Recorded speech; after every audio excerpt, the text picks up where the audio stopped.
Al-Fatihah itu merupakan pintu komunikasi teragung dengan Allah. Jadi berkomunikasi dengan Allah itu melalui satu surat namanya surat Al-Fatihah. Jadi para ulama mengatakan membaca surat Al-Fatihah berarti membuka pintu komunikasi teragung, yaitu berkomunikasi dengan Allah Subhanahu wa taala. Kenapa? Nah, sebelum kita masuk ke dalam surah Al-Fatihah, di dalam hadis Sahih Al-Bukhari nomor hadis 405 dan Sahih Muslim nomor hadis 547, Rasulullah SAW beliau bersabda, fa inna maka sesungguhnya ahadakum salah seorang di antara kalian.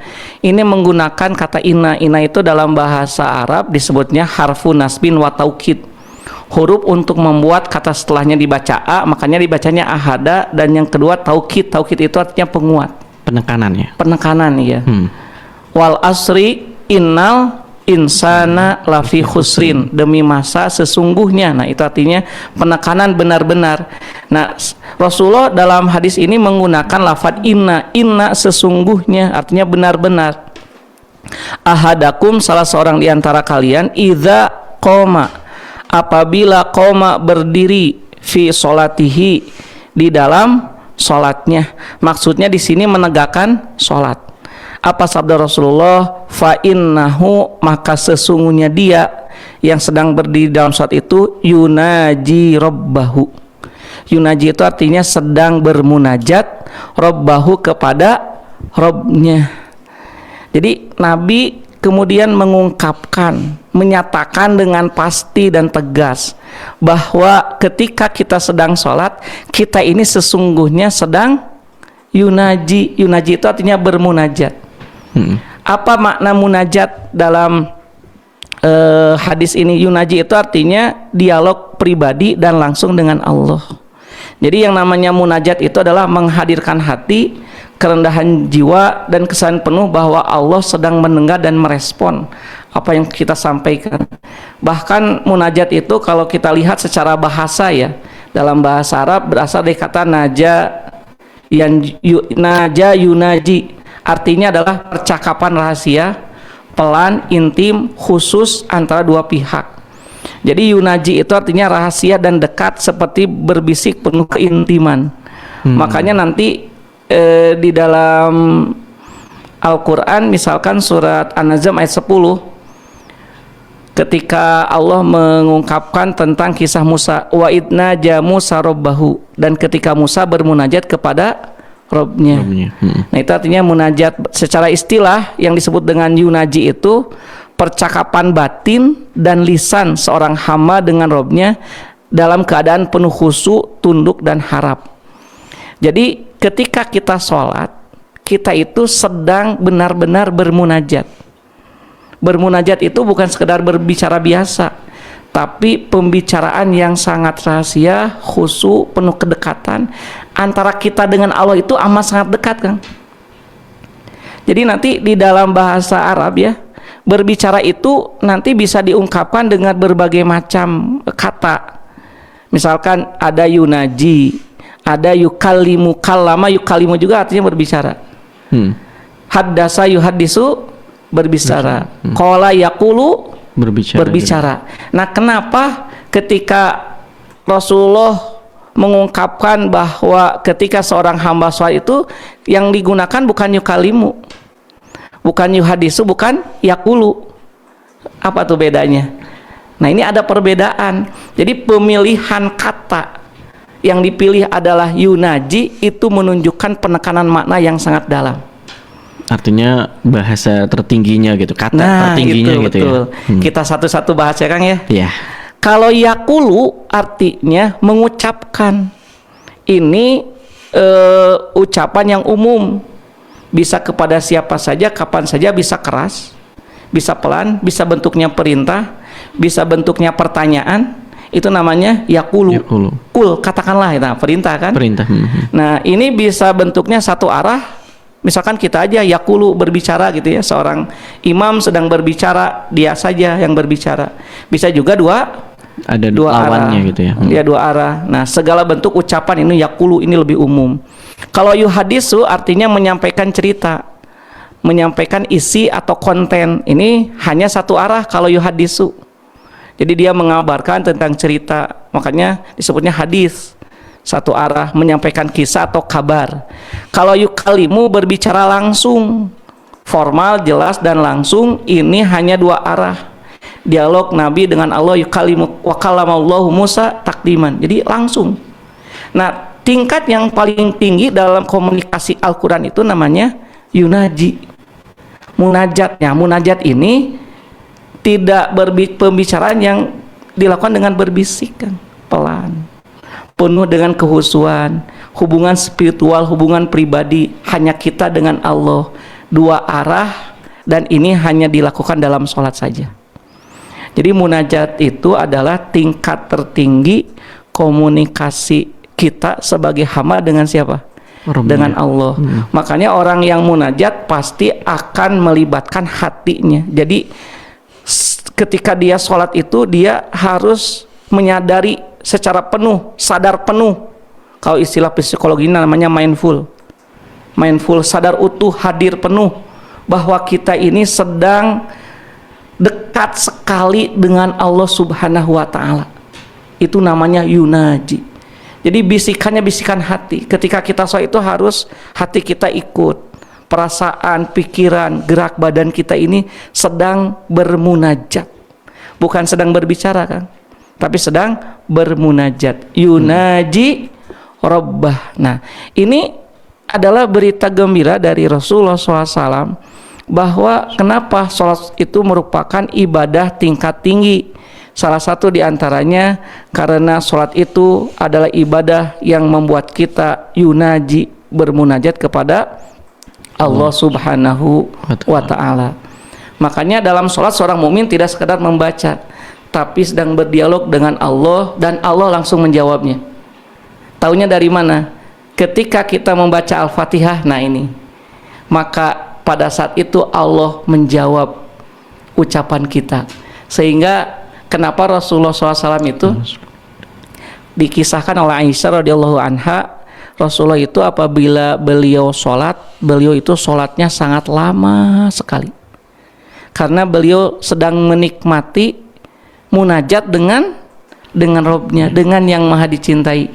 Kalau kita ngobrol dengan orang yang kita cintai, inginnya lama atau sebentar, kan? Lama-lama ya. Lama ya, udah ya. Bahkan waktu selama apapun terasa cepat tuh. Benar. Itu betul. Nabi itu kan Rasulullah itu sampai Aisyah menggambarkan ketika beliau sholat tahajud, kakinya sampai bengkak karena satu rakaat saja beliau membaca kurang lebih 4,5 juz satu rakaat. Nah, kemudian kalau kita kaitkan dengan surat Al-Fatihah yang menjadi bahasan kita sore ini, kenapa para ulama mengatakan begini? Membaca surat Al-Fatihah berarti membuka pintu kemuliaan teragung dalam hidup kita. Kenapa? Karena kita berkomunikasi dengan Allah Subhanahu wa ta'ala yang memiliki alam semesta beserta isinya. Yang dalam Al-Fatihah itu Allah disebut sebagai Rabbal Alamin, Rabb semesta alam. Kita aja kalau berbicara dengan raja bangga ya, apalagi dengan berbicara, berkomunikasi dengan Allah yang pemilik seluruh alam ini. Di dalam hadis qudsi riwayat Imam Muslim, Rasulullah SAW beliau kemudian bersabda, qala Allah Ta'ala, Allah Ta'ala berfirman. Nah, ini biasanya disebutnya hadis qudsi. Jadi hadis qudsi itu hadis yang secara redaksi dari Rasulullah SAW, tapi isinya adalah dari Allah Subhanahu wa Ta'ala. Kalau Al-Quran baik redaksi ataupun maknanya itu dari Allah Subhanahu wa Ta'ala. Makanya ciri hadis qudsi itu, di dalam hadis itu ada lafadz qala Allahu Ta'ala. Allah Ta'ala berfirman, firman Allah, qasamtus sholata, maksudnya surat Al-Fatihati, aku membagi surat Al-Fatihah itu baini, antaraku, wa baina abdi, dan antara hambaku, nisfaini, dua bagian. Jadi Al-Fatihah itu yang jumlahnya 7 ayat dibagi berapa? Dibagi 2. Wali abdi masa'ala, dan bagi hambaku apa yang dia pinta. Jadi ketika kita membaca Al-Fatihah, kita meminta apapun pasti akan Allah kabulkan semua permintaan kita. Fa idza qala al-abdu, nah ini firman Allah ya. Ini bagian yang pertama nih. Bagian yang pertama. Fa idza qala al-abdu, apabila hambaku mengatakan alhamdulillahirabbil alamin. Kita mengucapkan alhamdulillahirabbil alamin. Qala Allah Ta'ala langsung menjawab, hamidani abadi, hambaku sedang memujiku. Jadi ada kan komunikasi antara kita dengan Allah. Jadi kalau kita mengatakan alhamdulillahi rabbil alamin, itu langsung dijawab oleh Allah ucapan kita dalam sholat. Hamidani abadi, hambaku sedang memujiku. Betapa indahnya bagaimana kita komunikasi dengan Allah melalui apa? Ibadah sholat. Makanya ibadah sholat itu bukan sekedar kewajiban, tapi adalah sebuah kebutuhan kita. Kita langsung tanpa perantara berkomunikasi dengan Allah dan Allah langsung menjawabnya. Sehingga Nabi Muhammad SAW, beliau itu kalau membaca Al-Fatihah tidak pernah diwasol. Mau disambung? Iya, tidak pernah. Selalu dibacanya satu ayat berhenti. Satu ayat berhenti. Gitu ya? Untuk apa? Untuk menikmati komunikasi dengan Allah. Yeah. Karena dalam hadis ini Allah langsung menjawab alhamdulillahirabbil alamin. Kita membaca alhamdulillahirabbil alamin, langsung dijawab oleh Allah. Hamidani abadi, hambaku sedang memujiku. Masya Allah. Iya benar. Kayak kita ya mencintai seseorang lalu dijawab, senang banget kan? Banget. Senang banget direspon. Jadi kalau kita sholat itu jangan asal sholat. Sahabat MK rahimakumullah, harus benar-benar dijiwai. Makanya istilahnya tadi di awal, kita sholat itu bukan sedang berbicara tapi sedang bermunajat, berkomunikasi langsung. Gitu ya, komunikasi hati itu namanya munajat. Lisan kita, hati kita, ruh kita. Makanya kita harus paham betul apa yang kita baca dari mulai takbir sampai salam. Karena hanya melalui sholat kita bisa berkomunikasi dengan Allah Subhanahu wa Ta'ala. Hamidani abdi wa idza qala, dan apabila qala hambaku mengatakan ar-rahmanir rahim. Nah setelahnya ya, ayat yang ketiga. Qala Allah Ta'ala kemudian merespon, menjawab, asna alayya abadi. Asna itu artinya menyanjung, alaya atasku, abadi hambaku. Asna, jadi menyanjungku hambaku. Jadi Allah itu sangat bahagia sekali ketika kita mengatakan apa?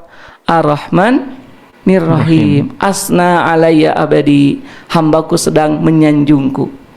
Wa idza qala, dan apabila hambaku mengatakan maliki yaumiddin, Malik yaumiddin, ayat yang keempat, qala, langsung direspon oleh Allah, majjadani abadi, hambaku sedang mengagungkanku. Masya Allah. Jadi setiap ayat yang kita baca dalam surat Al-Fatihah itu langsung dijawab oleh Allah Subhanahu wa Ta'ala. Alhamdulillahirabbil alamin, hamidani abdi, ar-rahmanir-rahim, asna alayya abadi, malik yaumiddin, majjadani abadi, hambaku sedang mengagungkanku. Wa qala maratan, bahkan Allah kemudian berfirman, fawwadu ilayya abdi, hambaku sedang, di arti fawwadu ini sedang berserah diri kepadaku. Fawwadu itu artinya menyerahkan diri. Jadi ketika kita mengatakan Malik Yaumiddin itu dalam hadis qudsi ini jawaban Allah itu ada dua.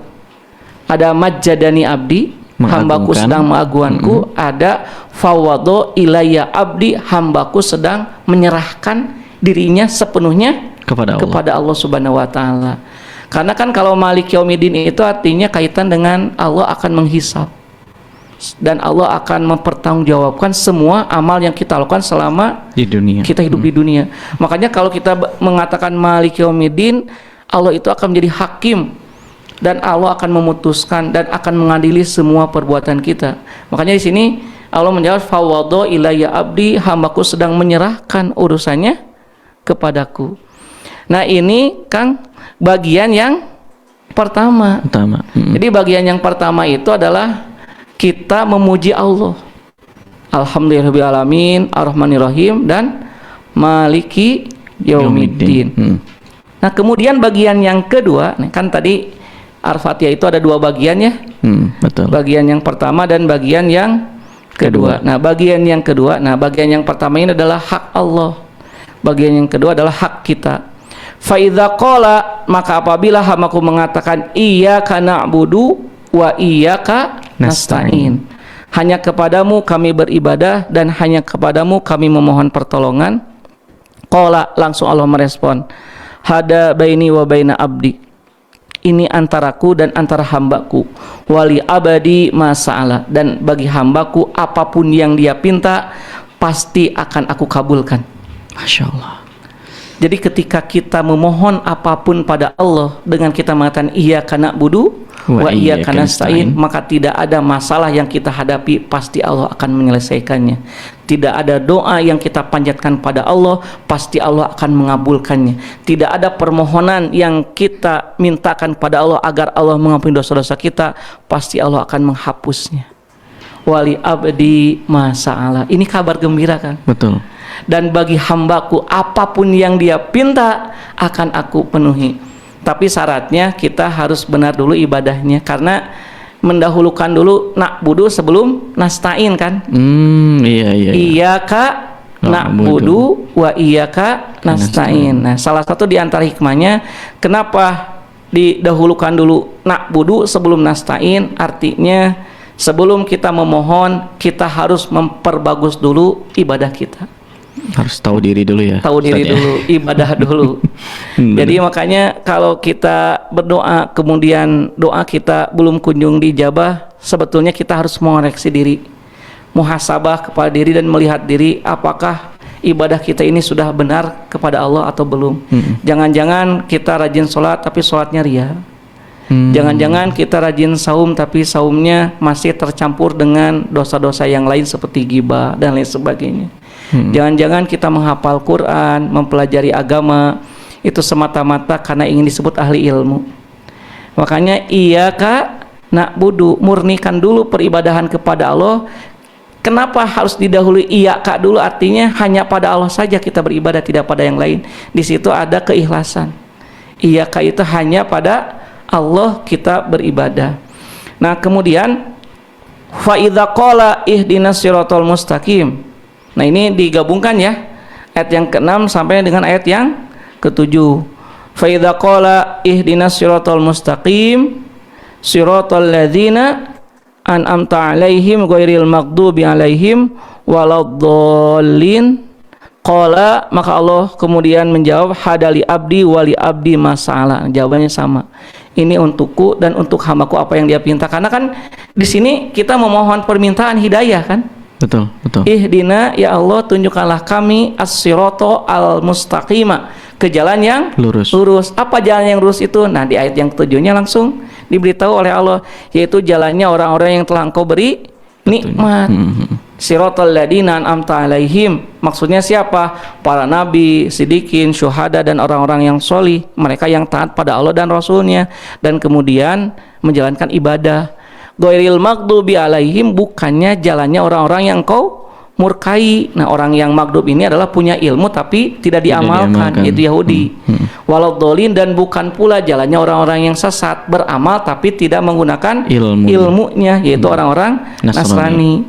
Nah, kemudian Allah menjawab hadali abdi, ini untuk hambaku, wali abdi masalah, dan bagi hambaku apapun yang dia minta pasti aku akan mengabulkannya. Berarti sahabat MQ, permintaan yang paling pokok dalam hidup itu adalah minta hidayah. Jadi hidayah itu adalah permintaan puncak seorang hamba kepada Allah. Hidayah itu ada di atas segala-galanya. Jadi kalau kita umpamakan antara hidayah dengan dunia beserta isinya, lebih bernilai mana? Hidayah. Lebih bernilai hidayah.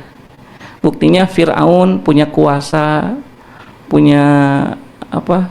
Jabatan, punya pengaruh, harta yang banyak. Korun apalagi hartanya banyak sekali. Abu Lahab di zaman Nabi kan punya harta, punya pengaruh, kedudukan. semuanya tidak berarti di hadapan Allah. Kenapa? Karena tidak ada hidayah. Makanya hidayah itu teramat sangat penting sekali. Sehingga kenapa kita minimal 17 kali ya sehari semalam meminta hidayah kepada Allah dalam sholat. Ihdinas siratal mustaqim. Karena sahabat MQ, Rasulullah SAW memberikan peringatan pada kita. Salah satu di antara ciri akhir zaman itu adalah ketika pada saat itu ada orang yang pagi harinya mukmin, tapi sore harinya dia berubah menjadi kafir, terlepas hidayah dari dirinya. Betapa mahalnya hidayah. Jadi kalau sekarang kita ada dalam hidayah, kita terus minta pada Allah dalam sholat kita, ihdinas siratal mustaqim. Sehingga setelah sholat kita kuatkan lagi permintaan hidayah kita dengan doa yang sering Nabi ucapkan setelah sholat, bahkan dalam sujud. Ya muqallibal qulubi sabbit qalbi ala dinika. Wahai yang membolak-balikan hati, sabit, tetapkanlah qalbi, hatiku, ala dinika, atas agamamu. Nah, ini kata para ulama, ini adalah kemuliaan. Adakah kemuliaan sepadan dengan dialog yang berisi penyebutan hamba dan pengabulan doa dari Allah Subhanahu wa taala? Makanya ada kisah nih, setiap kali Umar bin Abdul Aziz membaca surah Al-Fatihah, ia kemudian menghayati ayat demi ayatnya. Dia diam sejenak di sela-sela setiap ayat.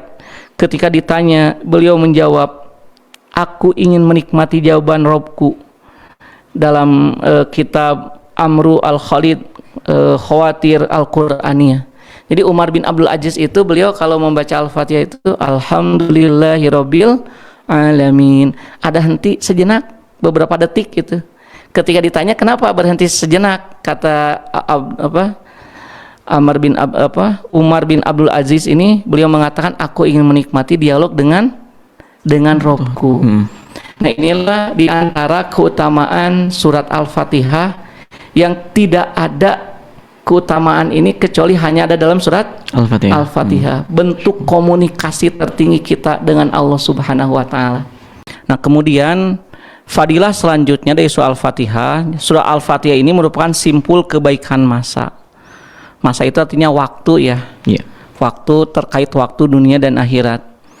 Dalam satu riwayat, Imam Ibnu Qayyim Al-Jauziyah rahimahullah, beliau mengatakan dalam kitab Khawatirul Quraniyah, sesungguhnya Allah Subhanahu wa taala telah menurunkan sebanyak 104 kitab. Jadi kata Imam Ibnu Qayyim, Allah itu menurunkan 104 kitab. Nah, kepada para nabi dan rasul. Seluruh maknanya terkumpul dalam 3 kitab. Jadi dari 104 itu, seluruh makna yang 104 kitab itu terkumpul dalam 3 kitab. Terangkum dalam Injil, Zabur, Taurat. Nah, dan 3 kitab itu terangkum dalam Al-Quran. Jadi dari 104 jadi terangkum dalam 3 kitab. Dari 3 kitab semuanya maknanya ada di dalam Al-Quran. Jadi Al-Quran itu sudah mencakup kandungan maknanya keseluruhan kitab-kitab yang Allah turunkan kepada para nabi dan rasul. Dan seluruh makna Al-Quran terhimpun dalam surat Al-Fatihah. Di Al-Fatihah itu kenapa disebut simpul kebaikan masa? Karena mengandung semua makna Al-Quran. Berarti kalau kita membaca Al-Fatihah, kita sudah mencakup makna seluruh Al-Quran. Dan begitupun mencakup seluruh makna 104 kitab. Masya Allah. Jadi luar biasanya surah Al-Fatihah. Dan makna Al-Fatihah itu terhimpun dalam ayat. Nah, ini ayat yang ke-5.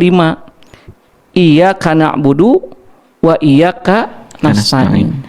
Jadi Al-Fatihah itu kumpulan makna-makna Al-Quran, dan makna Al-Fatihah ada dalam kalimat iyyaka na'budu wa iyyaka nasta'in. Iyyaka hanya kepadamu ya Allah na'budu kami beribadah, wa dan iyyaka hanya kepadamu ya Allah nasta'inu kami memohon pertolongan. Ini membaca iyyaka, sahabat MQ harus hati-hati ya. Ya-nya itu pakai tasydid.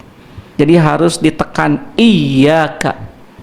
Kalau tidak ditekan iya kana budu, karena ada kalau kita ada yang mengatakan iya kana budu, ini salah.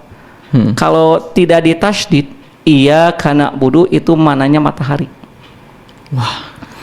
Kepada Jauh. matahari kami Menyembah. Wah, jadi musyrik kan, jauh sekali. Makanya ada tasydid itu pengaruh. Jadi dalam bahasa Arab mengucapkan huruf panjang pendek, ada tidak adanya tasydid itu bisa mempengaruhi makna. Sehingga kita harus benar-benar belajar ilmu tajwid atau tahsin. Kenapa? Karena bahasa Arab itu memiliki makharijul huruf. Inilah yang kemudian menjaga, makanya kenapa Quran itu disebut Al-Quran. Jadi Quran itu harus dipelajari dari segi bacaannya. Kemukjizatannya itu dari segi bacaan salah satunya. Iyyaka na'budu wa iyyaka nasta'in. Nah, kenapa surat Al-Fatihah ayat yang kelima ini merupakan intinya Al-Fatihah? Karena terbagi dua. Bagian yang pertama iyyaka na'budu, bagian yang kedua wa iyyaka nasta'in. Nah, iyyaka na'budu ini artinya ibadah kepada Allah dan mengamalkan syiarnya. Ini berarti berkaitan dengan urusan akhirat. Kenapa disebut simbol kebaikan masa? Karena iyyaka na'budu itu berkaitan dengan urusan apa? Akhirat. Jadi kalau kita ingin akhirat kita baik, ingin akhirat kita selamat, ingin akhirat kita setelah meninggal itu langsung masuk surga, maka jalannya hanya satu, yaitu beribadah kepada Allah Subhanahu wa taala. Sebagaimana surah Ad-Dzariyat 57, Allah berfirman, "A'udzubillahi minasyaitonirrajim wa ma khalaqtul jinna wal insa illa liya'buduni." Dan tidaklah aku menciptakan jin dan manusia kecuali untuk menghamba kepadaku. Makanya iyyaka na'budu ini adalah bentuk penghambaan kita kepada Allah Subhanahu wa taala, dan ini adalah termasuk urusan akhirat. Ini kan sebetulnya sebagai jawaban, Kang, dari ayat sebelumnya. Kalau kita runut ya dari segi tanasubul ayat, hubungan ayat. Alhamdulillah, segala puji bagi siapa? Segala puji itu lillah, hanya milik Allah. Kenapa Allah dipuji? Alasannya karena ada 4. 1, Rabbil Alamin, karena Allah itu Rob semesta alam. Ada tidak selain Allah yang memiliki alam semesta dan isinya? Tidak ada. Nah, berarti tidak layak selain Allah untuk dipuji. Kenapa Allah dipuji? Salah satu alasannya karena Allah itu Rabbil Alamin. Ini yang nanti kalau dalam ilmu nahwu jabatannya Rabbil Alamin itu sebagai sifat kepada Allah, makanya harokatnya kasroh tuh. Lillahi Rabbil Alamin. Yang kedua, Allah itu Ar-Rahmani, yang maha pengasih. Allah itu mengasih kepada semua makhluknya tanpa terkecuali. Pengasih kepada semua makhluknya, manusia, binatang, tumbuhan, semuanya itu adalah karena kasih Allah Ar-Rahman. Terbitnya matahari, tenggelamnya udara, pergantian siang dan malam. Semua makhluk itu adalah karena kasih Allah. Ada tidak yang semaha pengasih Allah? Tidak ada. Tidak ada kan? Makanya kita sebaik-baiknya manusia tidak akan mungkin melebihi kebaikan Allah. Kita ini kecil banget. Ar-Rahman, Allah itu yang maha pengasih. Yang ketiga, kenapa Allah dipuji? Karena Ar-Rahim, Allah yang maha penyayang. Bedanya kalau Rahman ini kepada semua makhluknya, pengasih. Tapi kalau Rahim hanya khusus kepada orang-orang yang beriman. Rahim, sayang. Jadi kalau ada suami ngasih, boleh kepada siapa saja? Boleh. Tapi kalau cinta? Ya hanya ke istri. Nah gitu. Demikian pula Allah. Allah itu mengasihi kepada semua makhluknya, apakah mukmin atau kafir, semuanya itu makhluk Allah. Allah kasih. Tapi kalau sayang hanya kepada orang mukmin. Bentuknya di dunia adalah berupa hidayah tadi. Bentuknya nanti di akhirat adalah surga, karena tidak semua makhluk dapat hidayah dan tidak semua makhluk Allah akan dimasukkan ke surga. Nah, jadi kita masuk surga itu karena rahimnya Allah.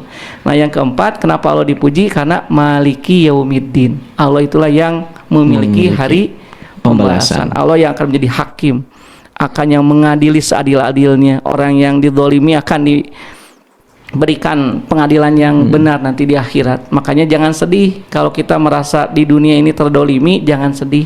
Nanti akan ada pengadilan yang seadil-adilnya, pengadilan negeri akhirat. Nah itu betul Kang Huda, Maliki Yaumiddin. Nah karena Allah itu maha terpuji, maka yang berhak untuk kita ibadahi siapa? Allah. Iyyaka na'budu. Dijawab langsung kan. Iya, iya. Jadi sebetulnya ketika kita baca Al-Fatihah itu kita sedang komunikasi dengan Allah. Kita lagi memuji Allah, itu dipuji dulu. Maka hanya kepada yang kita beribadah kepada Allah itu hanya yang Rabbil Alamin, Ar-Rahmani, Ar-Rahimi, dan Maliki Yaumiddin. Itu nyambung banget tuh. Iya karena budu hanya kepadamu ya Allah kami beribadah. Siapa Allah itu? Ada di ayat sebelumnya. Allah itu adalah segala puji bagi Allah, Rabbil Alamin, Ar-Rahmani, Ar-Rahimi, dan Maliki Yaumiddin. Wa iyyaka nasta'in. Dan hanya kepadamu kami memohon pertolongan. Jadi kita meminta itu harus kepada yang Maha Kuat. Makanya tidak boleh dan haram hukumnya kita meminta kepada selain Allah. Nah, kemudian iyyaka nasta'in ini adalah memanfaatkan segala yang diciptakan Allah di bumi dan menundukkannya untuk meraih kesuksesan hidup serta mengelola bumi sesuai dengan aturan Allah. Nah, ini berarti urusan dunia.